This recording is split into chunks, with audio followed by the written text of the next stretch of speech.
Are we ready? Okay. Good to go, Scarlett? Okay. Thank you for coming this morning. I'm Michael Ashcraft with the SBA Kentucky District Office.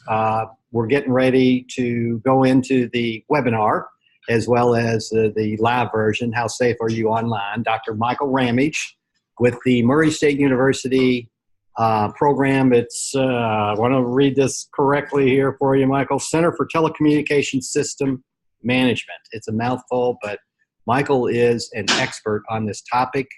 For those of you online, just to let you know, at the end of the session, he said about 45, 50 minutes, all during the session, both the folks here in the room as well as online, he will be addressing questions. So he's perfectly comfortable as a professor who teaches as well. Oftentimes he's answering the questions. So whatever's on your mind, you either have that opportunity while it's the topic of discussion or at the end. And then when we're done, what we will do is answer if you've got any questions for Sean Rogers with the Bluegrass Small Business Development Center or myself with SBA. And we do want to thank Carmen Inman and the Frankfort Area Chamber of Commerce for putting all this together and for the Paul Sawyer Library for hosting it. Thank you. All right. Well, good afternoon. Thank you all for having me today. I am looking forward to this discussion. It's a discussion that I've had with several small businesses, with several folks around the state and even a multi-state area, is cybersecurity, particularly with a small business focus. As he said, my name is Michael Ramage. I am the director of the center.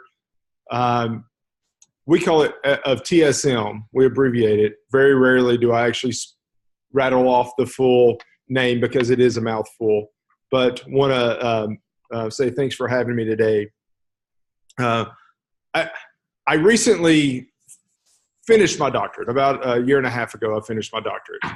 And it's amazing how I'm now an expert. I wasn't an expert before, but now all of a sudden I've got the letter, so now I'm officially an expert. But what I am not is a lawyer.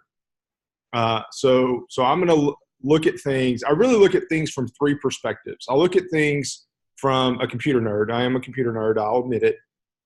I'm also a project manager. That I look at a lot of things through the lens of a project manager and also as an educator. So I really try to blend those three perspectives together when I talk about technology. And one of the things I really try to do is take complicated technology issues and present them in a manner that people can understand. Cybersecurity, we offer a degree in cybersecurity at Murray State. So, here I am in the next 45 minutes trying to share with you what we teach our students in 4 years. So obviously it's not going to be everything. But what I really want to do, and I have two kids. I have 2 daughters, and actually I spent Thanksgiving building Lego cities. But it's really thinking about Legos, and there are so many different things that we can do in security. And I feel like a lot of times that we're jumping at this or we're jumping at that because somebody, I saw something in a trade journal that said I should do this, or I was at a conference and they said that, and we jump at it. Well, that's great. And actually more is better when it comes to cybersecurity. But what I really want us to do is to think about, I'm going to share 5 things, ultimately 5 steps that we can take from very cheap, very inexpensive to more expensive that we can take and ultimately go from just these basic blocks to building something that ultimately is helping to protect our business.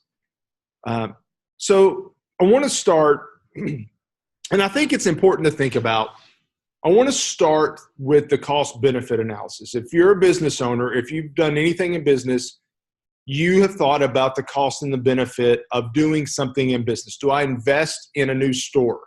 Well, you weigh the cost and you weigh the benefits. 20 years ago, hackers didn't care about that. You ever heard of Kevin Mitnick? Kevin Mitnick is known He actually, I was at a conference where he was speaking, I don't know, 15 years ago, and he says that he's the world's most famous former hacker. That's what he claims. Now he's a consultant. I think that's what all former hackers do, is they consult. I don't know that I would trust him with my company, but that's another matter. But he testified to Congress and talking about what he did. I mean, he was arrested actually twice for hacking. But when he was doing it, he would say that he was an explorer. He was trying to see if he could do it. It wasn't trying to make a ton of money. He wasn't trying to steal things necessarily. He was seeing if he could do it. That's not the world we live in anymore. And I'll give some examples of that. But now, bad guys are looking at the cost benefit. They're looking at, is it worth my time to hack you? And there's a cost and there's a benefit. Now, the benefit, a lot of times nowadays, is money, but that benefit also may be reputation. I was at a conference once, and the presenter was talking about the FBI's website getting hacked. And this guy sitting in the front row said, no, the FBI's website has never been hacked. It can't be hacked. So the guy's like, well, yes, it can. And he pulled up the screen where the main page of the website was defaced. And the guy in the front row says, it cannot be hacked. It's on a CD. It can't be written to. It cannot be hacked. Well, what they did in technical jargon is they redirected the DNS so it went to a different website instead of the FBI page. But that was a challenge a hacker had, to have the reputation of, I hacked the FBI. Your small business is probably not going to be targeted like the FBI would. But we are in a different world. And if you ask security professionals, when did that world change? A lot of people will go back to Stuxnet.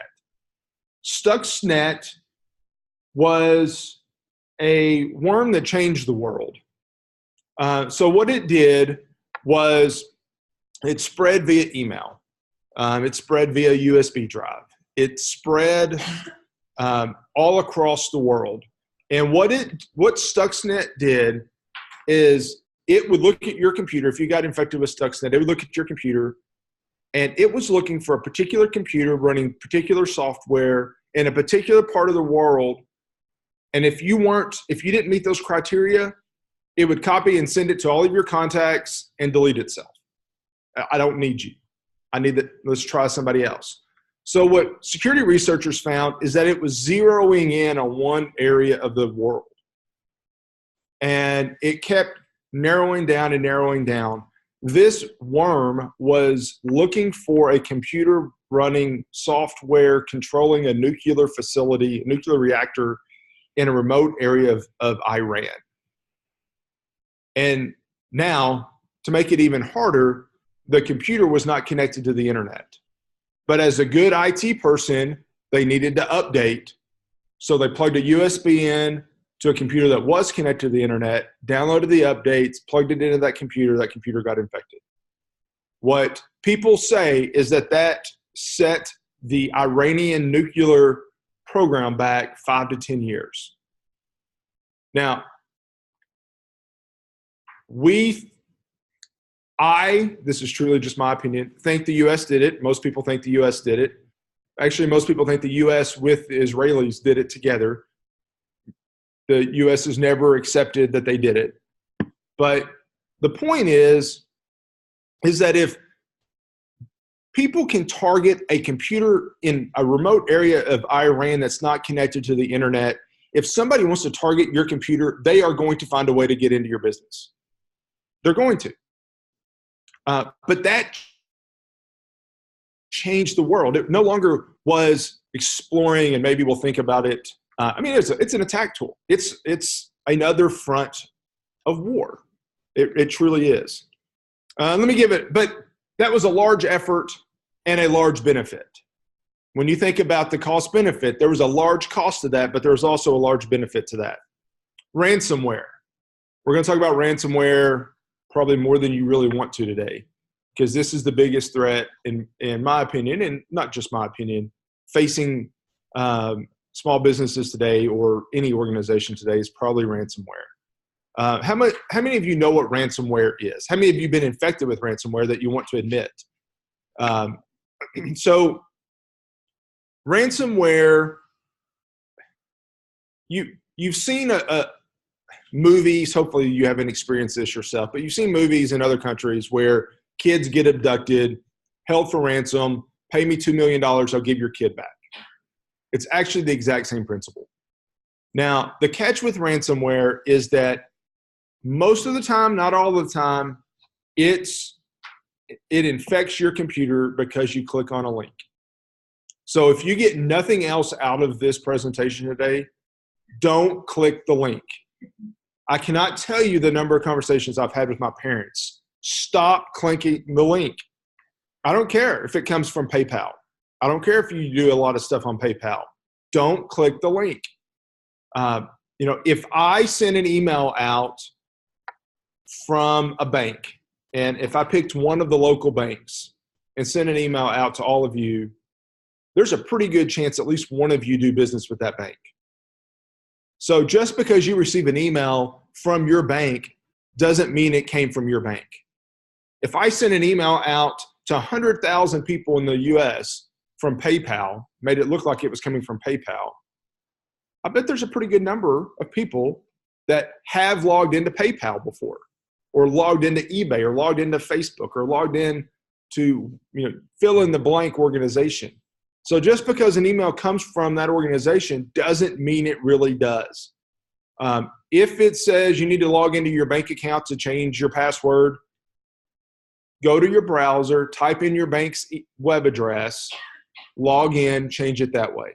Do not click on the link in the email. Never, ever, ever, ever, ever click on the link in the email. So what happens is you click on the link in the email, and all of a sudden you get infected. And what infected means is that it encrypts your hard drive so that you can't do anything.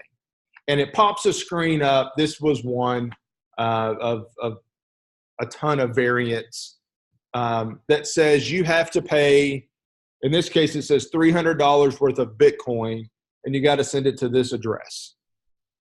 And if you pay that $300 in Bitcoin, which Bitcoin is a digital currency, then we'll decrypt your files. So now here's the dilemma. Do you pay? Do you pay? The FBI yells at me, and actually has literally, I had them speaking at a conference and literally yelled at me because I would consider paying. I've not been hit with ransomware, but $300, think about your business.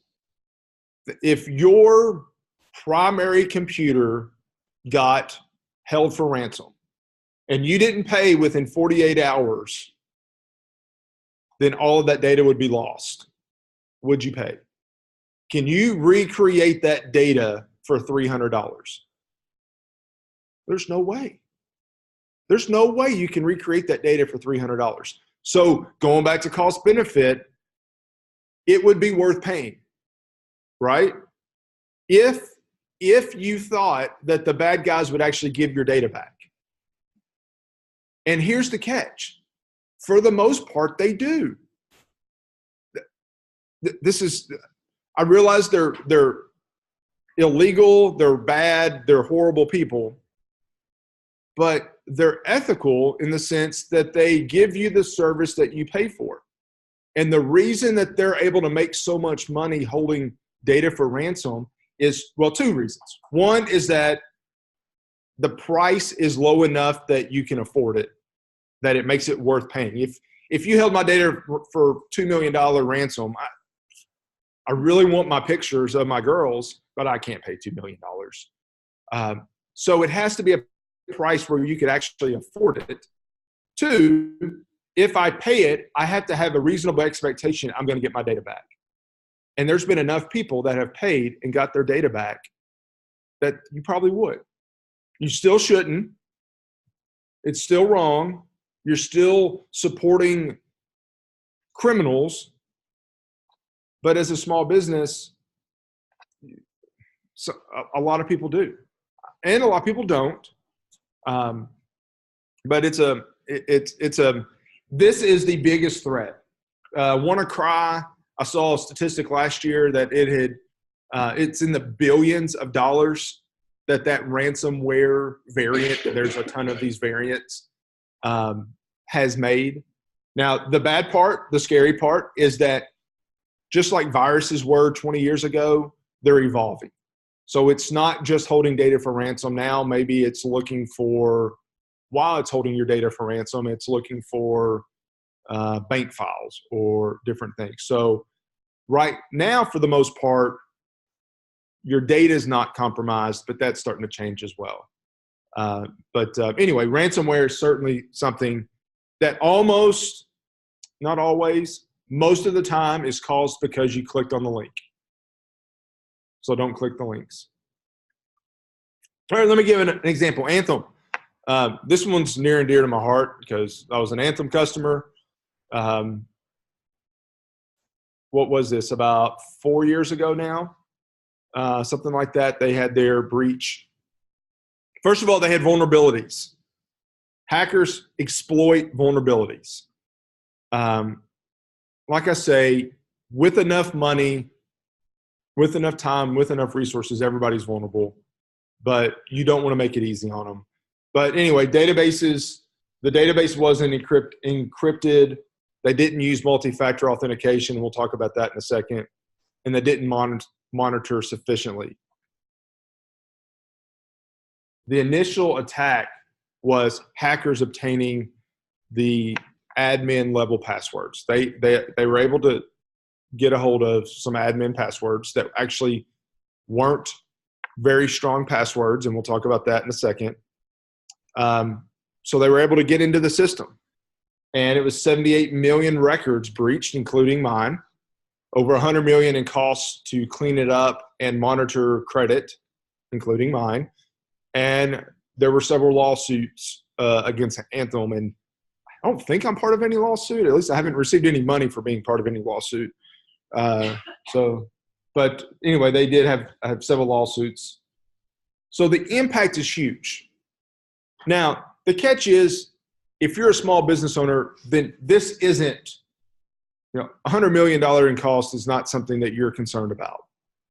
But there's a group that does an annual cost of a data breach, and give or take the year, somewhere between $180 and $220 per record in a data breach. So if you think about your customer records, Murray State, if I think about our 10,000 students, or if you add in our, I don't know how many alums we have with confidential information, but I'm sure 50,000 to 100,000, I don't know how many graduates we've ever had, honestly. But, say 50,000 times $200 a record. That's a lot. So there's a real risk. So maybe you only have 200 customers, $200 a record. That's still an expense that you're not planning for. Maybe it's only 1,000 customers, or maybe it's 1,000 customers. That's an expense that you're not planning for. So those breaches are a challenge. So again, I'm very practical in the way I look at things. So let me break it down. Effort, benefit. Little effort, little benefit, big effort, little benefit. It's just 4 quadrants. So how do you stop them? The answer is always, how much money do you have? It's all about throwing money at it. And I realize, particularly if you're a small business, you don't have a ton of money to throw at it. So I'll say that this is where you want the bad guys to reside. You want them to spend a big amount of effort for a little benefit. So that quadrant's big effort, little benefit. You want them to have to spend a lot of money to get nothing, or to get very little, right? I would argue that if they're going to spend a big amount of effort for a big amount of return, there's little that you can do to stop them. That's not the right answer. That's not maybe the politically correct answer. But just like the Stuxnet showed, if they have enough money, they're going to get you. So I'm going to argue that there's really not a lot that you can do there. But you can start by eliminating the little efforts. The attacks that are easy to implement start by stopping those. So how do you do it? That's really what I want to spend the rest of our time on, is how do you do that? First of all, this is really boring, and I realize I'm starting with the most boring thing. You have to have policy. You have to have policy. A lot of why the companies choose to pay the $300 ransom is because they don't have backups. If the only source of data is on this computer and I get hit with ransomware, well, then I'm going to probably pay. But I don't have, this is not my only source of data. Matter of fact, if you took this computer away and I never saw it again, it'd be sad. I'd be sad because it's a fairly new computer. But there's not one piece of data that I would lose. Not one piece of data.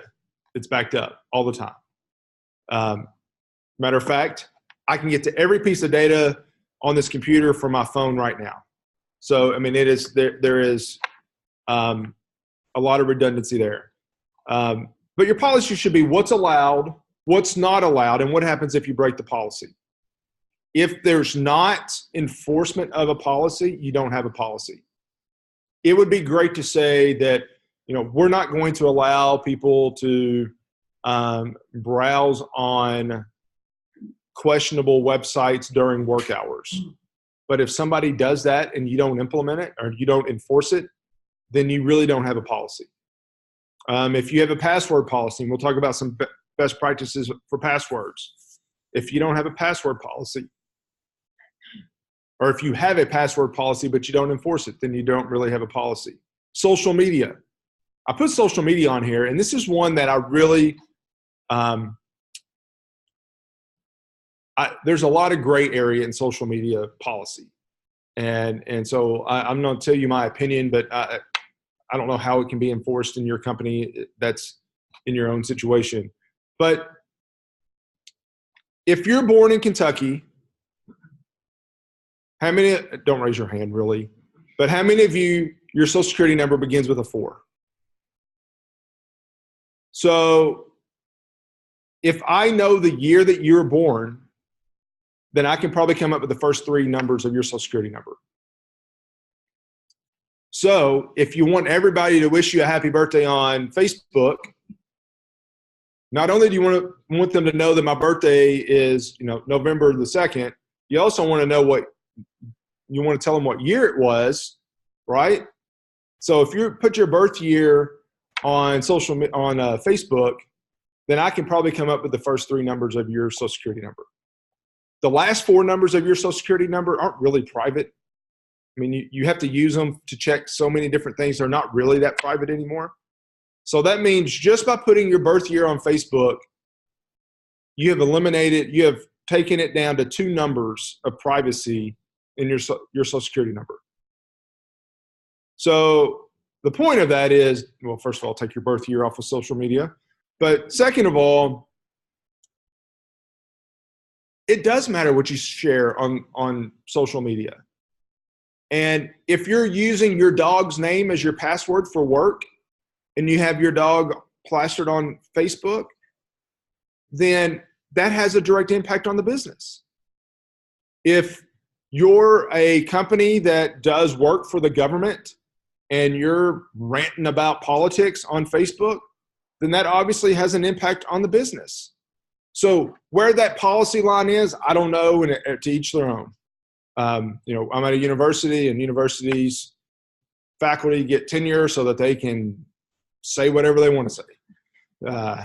But anyway, the policy must be enforced, though. Number 2, strong passwords. Passwords, passwords, passwords, passwords. If I could say one thing, first of all, don't click. That's number 1. Number 2 is password. Literally, these were the top passwords from last year.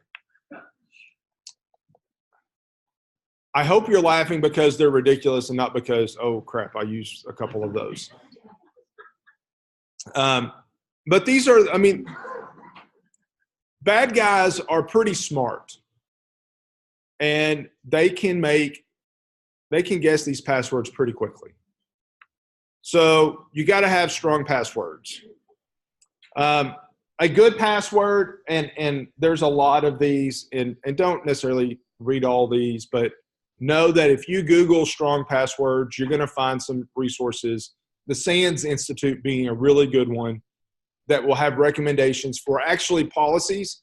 Going back to the number one, the policies. If you go to the SANS.org, SANS.org, it's a security institute. They'll have templates for policies, and they're good policies. So you don't even have to necessarily start from scratch. You can start from a template. But a good password's private. It's secret. It's easily remembered. It's got to be at least 8 characters. If you go to this website down here, howsecureismypassword.net, don't put in your real password just in case. I think it's an okay website, but just don't. But it'll tell you how long it would take a hacker to break that password, to guess that password. It's got to not be listed in a dictionary and not easily guessable. So I was talking to a security consultant once, and he was talking about he was contracted by NASA to examine their passwords. And he downloaded the password database from their domain and tried to guess the passwords. And the majority of people at NASA, he could guess their password in less than a day. So he sent out an email and he said, you should think about better passwords. For example, think about the first letter of your favorite song, the first letter of each word in the first line of your favorite song. It's something that you can remember. Add a number and add a period or an exclamation point or something. And there you go. That's a pretty strong password. It's a random group of characters that make sense to you. So he sent that out in an email. The next day next day they forced everybody to change the password when they logged in. He came in and he tested it again. And he was extremely disappointed in the number of rocket scientists, literally NASA scientists, that changed their password to the example that he used in the email the day before. It should be private. Only you should know it. Make it meaningful to you. Now, there's a problem. How many passwords do you have to remember? How many passwords do you have? I looked at my, I'll show you what I use in a second, but I looked the other day and I have 360. There's no way I can remember all those. So I use a password vault. I recommend you using a password vault. We want them strong passwords. One of the things I haven't said yet, we don't want you to reuse passwords. And let me explain why that is. So let's say that Anthem, although it was medical records, not usernames and passwords, but there's a password database that gets stolen. The first thing that it gets put on the dark web and in the that bad guy marketplace. And what the bad guys will do is they'll take your username and your password and try it on other things. So, for example, there's a person from Western Kentucky. You ever heard of Anonymous, the hacker group? He was a founding member of Anonymous. They're a hacker group that hacktivists. They're kind of like terrorists, but they say they do it for good. I don't know that that's true, but he was a founding member of Anonymous. And when he first started, or they first started Anonymous, and he's public. He's spoken at several conferences, and I only found his name because the FBI arrested him, and I noticed he was from Paducah, and I'm like, oh, that's interesting. But they would take all the username and passwords from whatever system got compromised and try to log in with those credentials on Facebook or in Twitter or in whatever they wanted to get into, your bank, to see if that same username and password combination would work. And when he was his group they were getting paid by clicks. So if you click the link in Facebook, which you shouldn't click at either, you know, if it said, hey, he actually, I remember, I'll never forget his comment. Do you remember, and this is what he said, do you all remember on Facebook when it would say, if you click here and share that your name will be put in a pot to win a free iPad? He said, yeah, those were me. And, you know, everybody in the room, of course, everybody has seen those, but yeah, those were us. And they were getting paid by you clicking on that link, not stealing your account information. And what they realized was that if they logged into your account, posted as you, your friends would trust you, not some random bad guy that was posting a lot of random stuff. So they would log in, post as you, log out, and that's it. Go to the next person, log in, post one thing as them, and log out. And that wasn't enough for people to really figure out that they were doing anything. So don't reuse passwords. That's, I mean, in my mind, not a big deal. But if you're using the same username and password in Facebook in your bank account, now we're getting somewhere. Or to log into your corporate network, now we're getting somewhere. So if we are going to use different passwords, then we got to figure out a way to do it. So this is the one I use. It's called 1Password. There's 3, 4, 5 good ones that are out there. And I store my passwords in this. It is password protected and encrypted. And I don't share it in the cloud.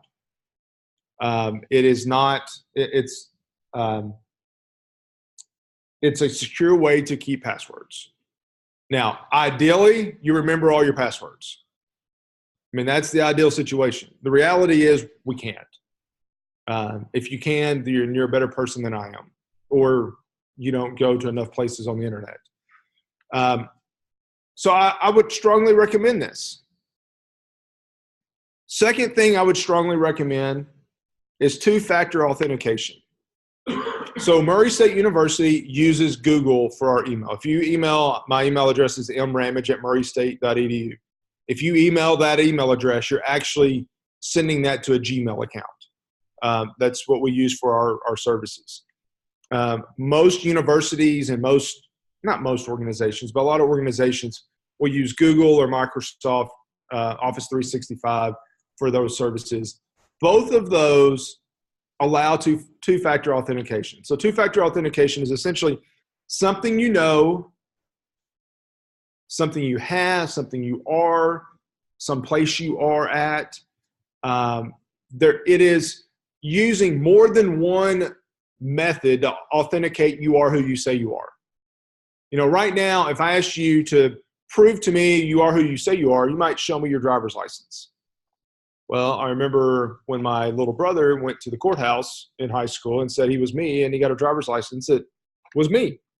The cop that caught him was a friend of mine and said, hey, did you know your little brother has your driver's license? So obviously, driver's license, that's one form, but maybe it's not the best. And maybe I shouldn't have said that on a webinar. It was long enough ago. But, you know, the point is that it's good to be able to have more than one way to authenticate you are who you say you are. For example, if you wanted to log into my email account from your computer, you would have to, one, know my username, which I'd already told you, my email address, so you've got my username. Two, you'd have to know my password. And three, you would have to have my phone. If you don't have my phone, you can't get into my email account. If I don't have my phone, I can't get into my email account. There's some backup safety, ways to get in. But my point is, I'm not concerned about my neighbor stealing my phone and trying to hack into my email account. I'm worried about a Russian. I'm worried about the Chinese. I'm worried about the bad guys in Eastern Europe trying to hack into my email account or to my bank account. So the odds of a hacker in Russia to be able to, one, steal my password and my phone is pretty slim. I've never been to Russia. I've not met with anybody over there, promise. So the odds of my phone being stolen by a hacker is pretty low. you're going to have to truly be targeting me for that to happen. So even if you did steal my password, which is certainly possible, you still have to have my phone to be able to log into my email account. That is something that I would strongly recommend every company consider. Maybe you don't have email through Google, and maybe you don't have it set up for your corporate login, but I would strongly recommend that. And essentially, it sounds like an ordeal. It really does, but it's not. So what happens is the first time I log in to my account from this computer, I have to put in a passcode. It'll text me a passcode. I put in the passcode, and it validates whether that's me or not. The second time, I don't have to do that. As long as I'm still on this computer and I've not moved areas of the country with that computer, it's not going to ask me again. If I log in to the library computer, it's going to ask me for that passcode again. Every 30 days, it asks me for that passcode. That's the way I have it set up. So from this computer, as long as I don't do anything out of the ordinary, for 30 days, it's not going to ask me for that passcode again. Actually, I tell you what I do is that my daughter, who's a 6th grader, has an iPhone. And there's some serious reasons why we wanted her to have a phone, but I don't trust her that much. So she has you can't have an iTunes account without having an email address. And so anyway, she has a Google account, and she knows her password, but it texts me every time she wants to log in. So I'll be in meetings and she'll call me and it'll ring like 4 times. And then I see the text alert and I know immediately she's needing that passcode. But it provides me a little bit of security with her. But anyway, strong passwords, 2-factor authentication. If you do very little beyond this, this will make your business safer. It truly will. Now, user training. Top 5 cyber threats. If you look up here, and there's a lot of statistics on this slide. I won't go through all of them. Top 5 cyber threats to government agencies. Misuse, phishing, malware, spam, data leakage. 52% is misuse. That's not the Russians. That's not the Chinese. That's not hackers. That's our users. Our users are our biggest threat. That's the government. I would say it's true in every organization. Our users are the biggest threat. Part of it is because they're lazy. And I'll admit it. I don't like security is not fun. Every time you add security to your organization, it takes time and it makes it a little more complicated. But that's the biggest threat. A lot of times it's knowledge. Why is that important to not click the link? But it's from HR, maybe. So that user training. Users are the biggest threat, single biggest threat. And I would say part of the reason that is because they're inside your firewall. Hackers first have to break through your firewall, figure out a way to do that. Users are already in there. There's nothing stopping them from really screwing up your network, whether that's on purpose or by accident. So one of the things, there's a lady that graduated from our program that works for HCA in Nashville, and they have a game that they play. They play a game of tag. Every time somebody walks by somebody else's computer and sees something crazy going on, tag. You've been tagged. Your computer was left unlocked or sensitive data was left on your desk while you weren't close by. They don't get in trouble. It's just an awareness piece of helping them remember that they did that.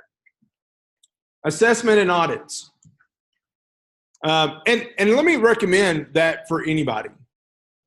That game of tag, just put some note cards together just to make people aware. Unless you're routinely checking your system, you're not going to be able to know whether or not you're secure. So without compliance, policies are just words. So assessments, audits, checks are necessary. And let me make it clear, audits are not necessarily trying to get you in trouble or to get your users in trouble. That's the way they feel.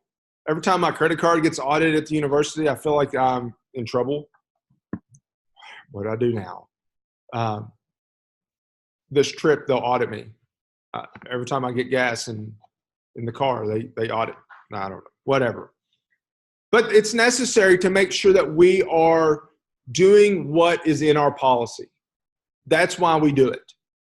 It's not, even though it feels like we're getting in trouble or they're trying to tell me I'm doing something wrong. Well, it may be, but it's because I don't know the right thing to be doing. They've got to tell me. And the only way we find that is to check. So assessments are general compliance checks. Audits are checking against a specific standard. That's kind of the difference.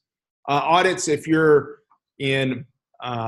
deal with finances, then there's probably going to be some financial standards, Sarbanes-Oxley, or some different things. If you're education, we have to deal with FERPA, medical's HIPAA. A lot of industries have audit or standards they have to comply with, and essentially audits are checking against that. So those are 4 things. The 5th thing, we talked about all those things and not having got to our technology yet. Obviously, we want to implement security technologies, firewalls. It's probably got it on your router, working with your provider. That can get expensive. This is just, frankly, a complicated network diagram that would cost hundreds of thousands of dollars to implement. I'm not suggesting you spend hundreds of thousands of dollars on security. You could, but if you're a small business, then you're probably going to be trying to make ends meet to begin with, more or less, to spend a ton of money on security. So prioritize. If when you get to the point of implementing security, your router probably has some firewall features built into it. Start there. It'd be nice to be able to monitor your network so that you could see if there's something going on. Add that. Do little by little, but always be doing it, and make sure that what you're doing is consistent with what is required in your audits and in your standards that you're having to comply with. So let me recap. Create policy, improve passwords, improve user education. I didn't spend a ton of time on user education, but that is so important. Look, my dad, he is a retired engineer, smart dude. He was on his computer the other day and a pop-up came up that said your antivirus software is out of date. Call this number. He called it. I said, Dad. So what do they want to know? Well, they want to know what was on the screen. So tell me you didn't tell them. I told them. Dad,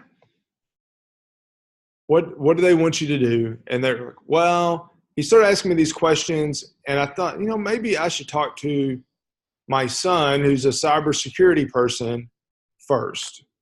He said, so I hung up. I don't know. I don't know if you got far enough to be compromised or not, so I made him change all of his credit cards and passwords. But it looked real to him. Never should you do that. But, so that user education piece, even the smartest of people can make a mistake. But audit users against policy and then implement security technology.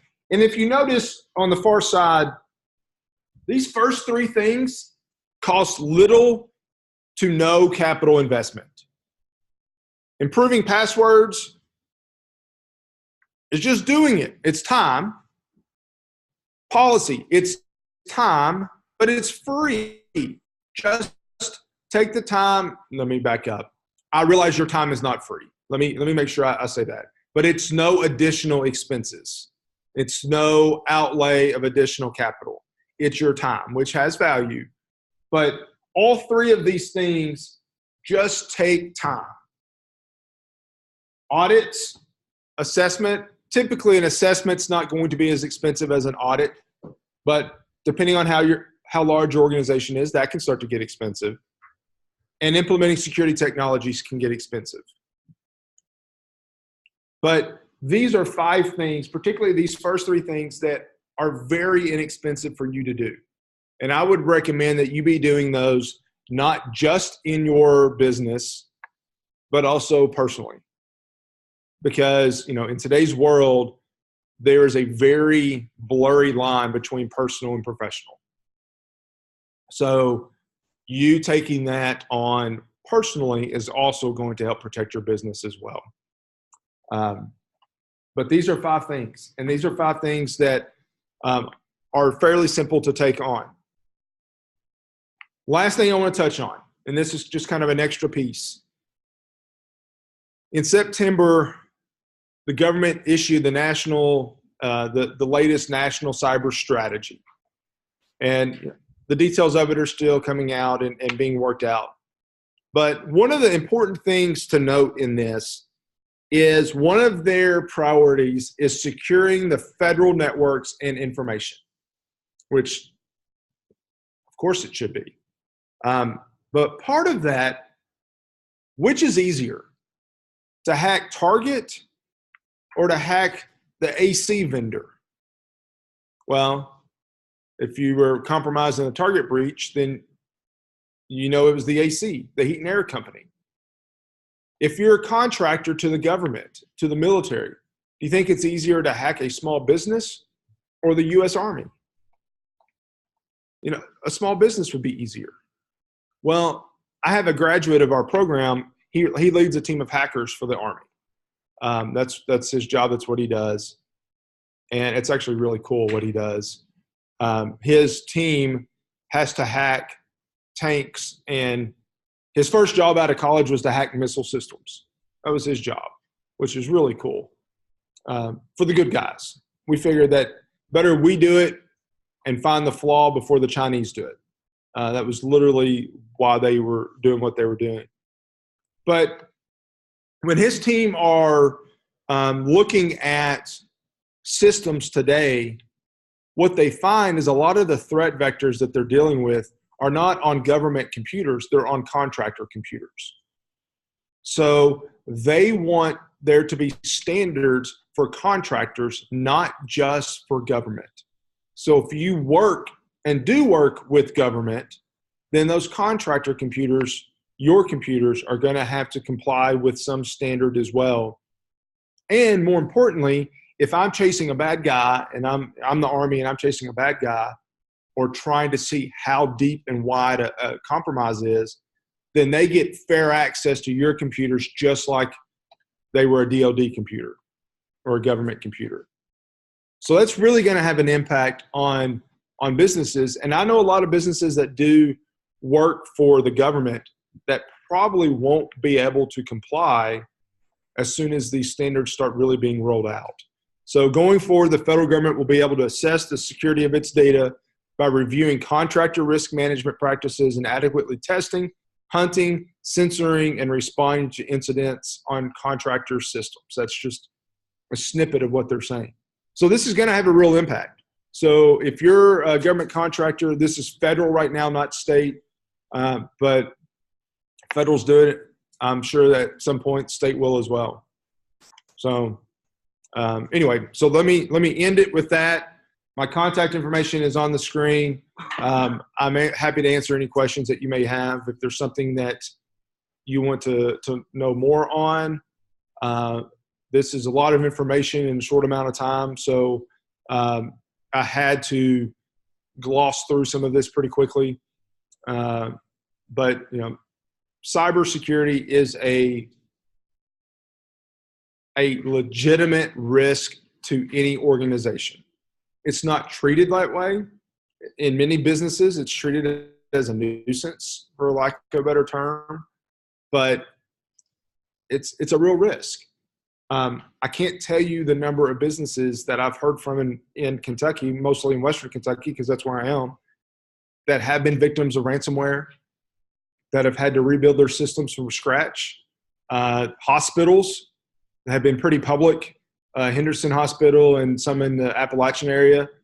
It's been pretty public about them being victims. And, what do you do if you're a hospital and you can't get to patient records? Kind of hard to be a hospital. And what ransomware, part of the genius behind it is that it doesn't just encrypt, some of them, depending on the variant, doesn't just encrypt your hard drive, but it encrypts the hard drive of every computer you have permissions to access. So it's all your network shares as well. But anyway, so don't click. If nothing else, don't click. It should be simple, but man, it's just so convenient to click. But I trust that person. That person wouldn't do anything like that to me. Why would they send me that? Well, maybe it's not that person. Don't click. Questions? We got 10 minutes. I finished early. Well, actually, I didn't. Finished earlier than our 1 o'clock time, but a little bit later than what I wanted to. But questions? Comments? Mm-hmm. Yeah. Well, I tell you what, it's really, this program is a program that's on my computer. So you go, if you Google password vaults, one password is what I use. I like it. There's plenty of others that are out there. But basically, I installed it. You ever used like a Evernote or any program that's just a note taker? It's really the same idea. So this is a screenshot of it, and it's just got categories of personal information. I actually keep my daughter's social security numbers in my password vault. And it's amazing the number of times that my wife's at the doctor's office, hey, what's social security number? And so I'll rattle it off. But this is the program. Now, in 1Password, if you don't want to create your own password, like, okay, I don't trust myself to make a good, strong password, then you can auto-generate it. For example, our credit cards at Murray State, every month when we log in to get our statement, we have to change our password. I think it's US Bank. No, it used to be US Bank. I don't remember who it is now. But it's like every month. It's got to be 12 characters. Can't use any of the ones you did in the last 4 years. So I just let 1Password create a random password for that month. And I'll remember it in 1Password. 1Password will integrate into your browser as a plugin so that when you go to your bank's website, you don't have to switch apps and go over and type it in. You still have to type in your password vault password. So that is 1Password you do have to remember. But once you do that, then it will pop up all of your passwords in your browser. So it's pretty easy to use.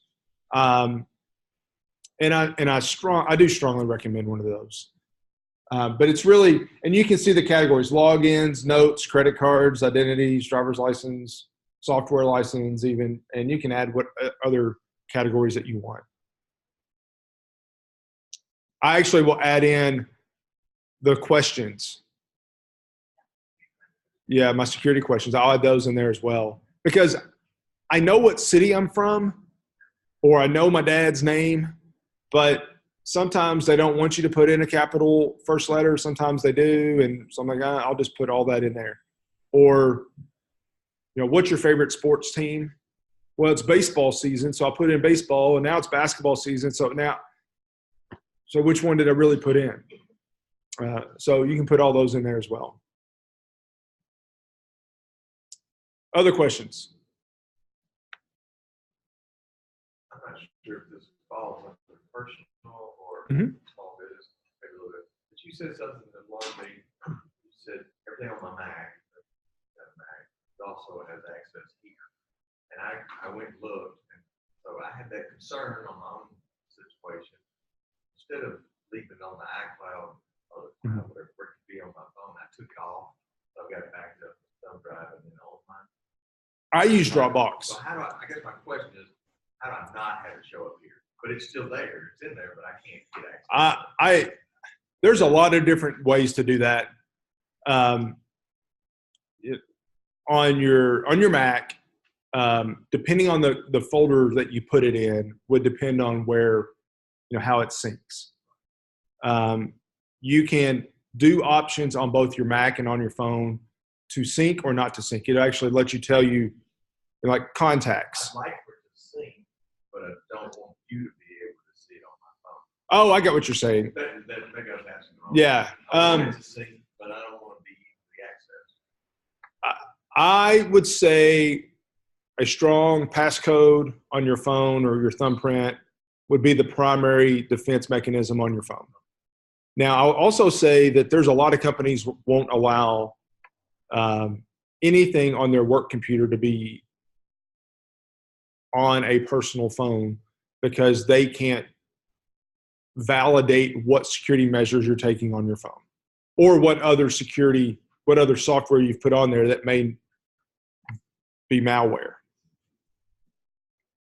Yeah. Sorry, I misunderstood that. And there's a lot of companies that will only allow you to have an iPhone because while the iPhones aren't the most secure thing in the world, the App Store on iPhones is a lot more rigid than the App Store on Android. I guess if you want to use a BlackBerry, you can still use a BlackBerry, but I mean, might as well just have a flip phone if you're using a BlackBerry.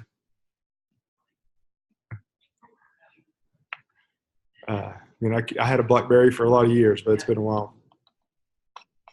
We do have some online questions. Michael Coleman wants to know what your opinion of the Apple keychain is.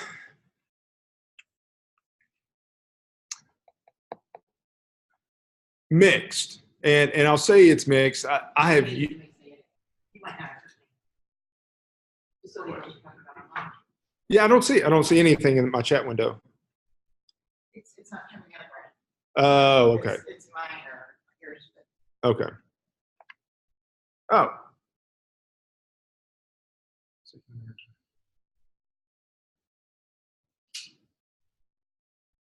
Well, I'll answer the Michael's question first. On the keychain, I use it for some things, but I don't use it for all things. I feel pretty good about my password vault because I know where it's stored. Your keychain is stored in your iCloud. It's secure, it's encrypted, it's all of those things, but I don't want another cloud service that I have to worry about. So I don't use that for very many items. The other question was about searching for an IT person for a company. One of the things that I do that I'm very involved in is trying to grow the technology workforce. And we need more IT professionals, period. In Western Kentucky, I could probably, if I had 300 graduates today, I could get them all jobs in Western Kentucky making really good money. Same thing can probably be said around here in Lexington and Louisville, in every city of any size in the country. So the question was, how do we find an IT director to manage a company? First of all, finding someone is a challenge. Just generally finding someone is a challenge.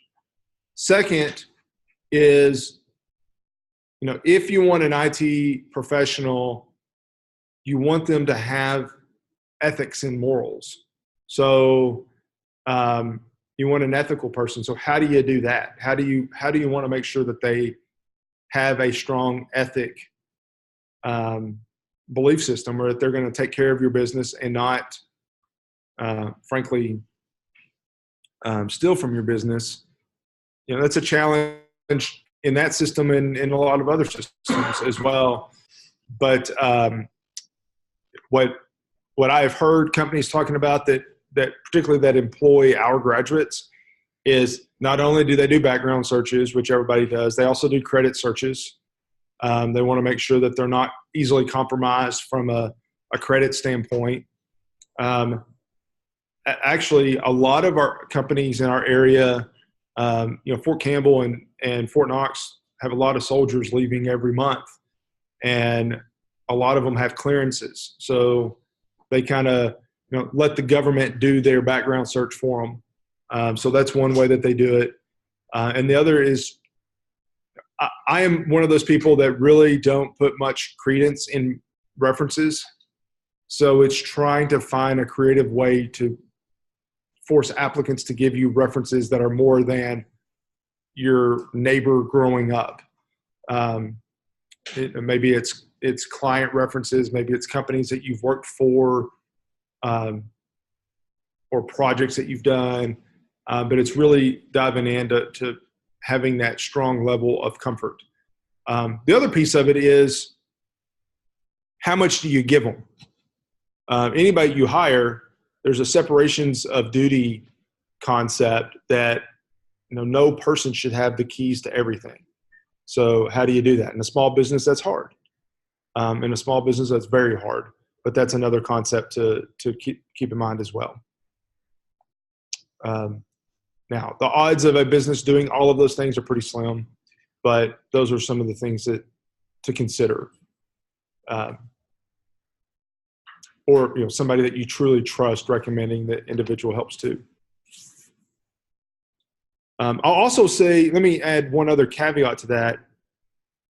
There are a lot of IT support companies that are out there.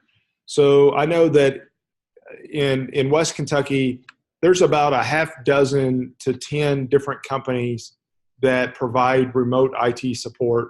I know there's some in Louisville and Lexington, in Central Kentucky as well. I'm thinking of a couple. And basically, they're the first level help desk.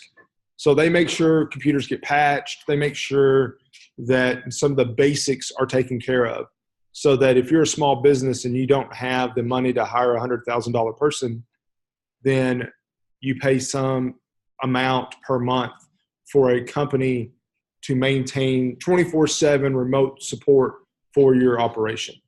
And that's something that a lot of medical and even river companies are doing in the western end of the state. Jails, prisons, county governments are big clients as well. So if you find one that you trust, then it's a way to have all of these things that we're talking about without having to do it yourself. And that would allow you to focus on whatever the core business is that your business is focused on. So, other questions? I don't know if those are helpful. Any others on there? Okay. Well, I'll be around. If you have other questions, I'll be around for a little bit. So feel free to come up and ask. But otherwise, I will turn it back over. And thank you so very much. Ken is very excited to hear this because,